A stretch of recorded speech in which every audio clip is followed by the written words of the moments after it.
Hello friends, my Bajri Bird Small Colony.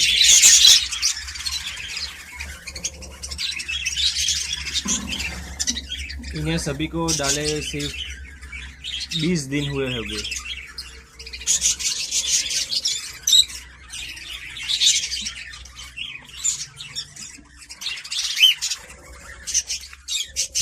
इनकी progress दिखाता हूँ।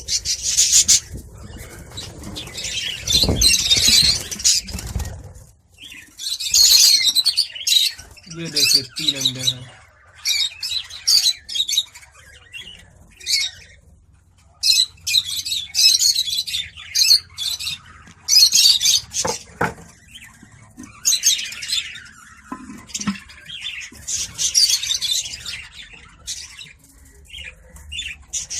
खाली है।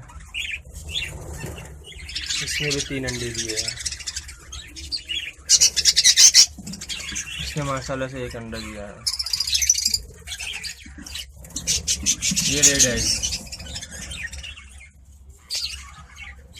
इसने फर्स्ट बार ब्रीड की है। इसके माशाल्लाह से 2 अंडे हैं।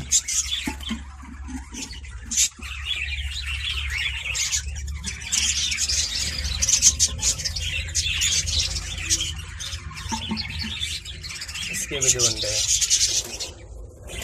खाली